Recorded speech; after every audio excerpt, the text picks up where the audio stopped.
ঈদের দিন ভুলেও করবেন না এই তিনটি কাজ। যারা এই তিনটি কাজ করবে তারা আল্লাহ ও তার রাসূলের কাছে দায়বদ্ধ থাকবে। হাসরের ময়দানে জবাবদিহি করতে হবে। আপনাদের মাধ্যমে মা বোনদেরকেও জানাতে চাই এই তিনটি কাজ থেকে বিরত থাকার জন্য।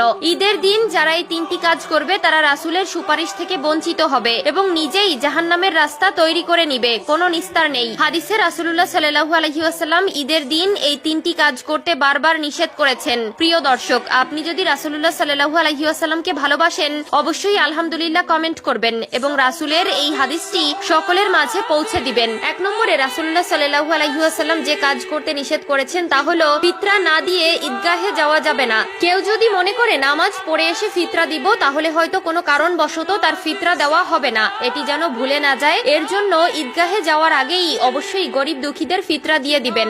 আপনার কাছে গরিব দুঃখীদের হক হলো ফিতরা, তাই তাদেরকে ভুলেও বঞ্চিত করবেন না। এবং যেই সংসারে শুধু মহিলারা আছে তারা অবশ্যই ফিতরা দিবেন এবং হক আদায় করবেন। এই তিনটি কাজ সম্পর্কে শুনলে আপনারা বলবেন এই কাজ তো আমরা হর হামেশাই করে থাকি, কিন্তু এই তিনটি কাজের ফরজে কতটা ভয়ানক তা সম্পর্কে রাসূলুল্লাহ সাল্লাল্লাহু আলাইহি ওয়াসাল্লাম বিস্তারিত বলেছেন। এমনকি যারা না জানেন তারা অবশ্যই জেনে নিবেন এবং সকলকে জানার সুযোগ করে দিবেন। ঈদের দিন কেন রাসূলুল্লাহ সাল্লাল্লাহু আলাইহি ওয়াসাল্লাম এই তিনটি কাজ করতে নিষেধ করেছেন চলুন জেনে নেই। 2 নম্বরে যে কাজ করতে নিষেধ করেছেন তা হলো আত্মীয়তার সম্পর্ক নষ্ট করা। প্রিয় দর্শক, যদি কোনো আত্মীয়র সাথে বা প্রতিবেশীর সাথে সম্পর্ক খারাপ থেকে থাকে অবশ্যই ঈদের দিন সম্পর্ক ঠিক করে নিবেন। আল্লাহ তাআলা বলেছেন এবং প্রিয় রাসূল বলেছেন যারা আত্মীয়তার সম্পর্ক ছিন্ন করে তারা জান্নাতে প্রবেশ করবে না। অবশ্যই ঈদের দিন সকল সম্পর্ক অটুট রাখবেন এবং এই সম্পর্কে যেন মৃত্যুর আগ পর্যন্ত থাকে তা প্রতিজ্ঞাবদ্ধ হবেন। আত্মীয় বা পরিবার বা প্রতিবেশীর মনে কষ্ট দিয়ে আল্লাহ ও রাসূলের মনে কখনোই জায়গা পাবেন না, বরং আপনার জন্য জাহান্নাম অবধারিত।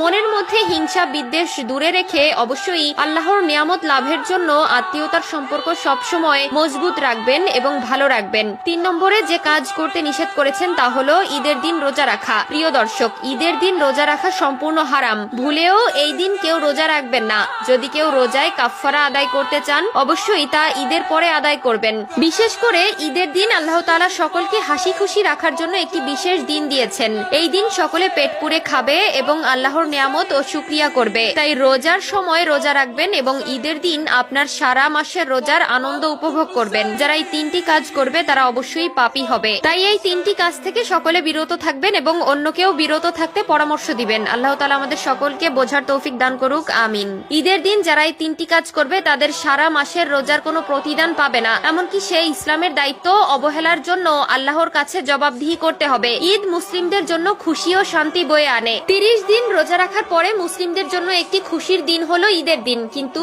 এই তিনটি কাজের জন্য তারা গুনাহগার হবে।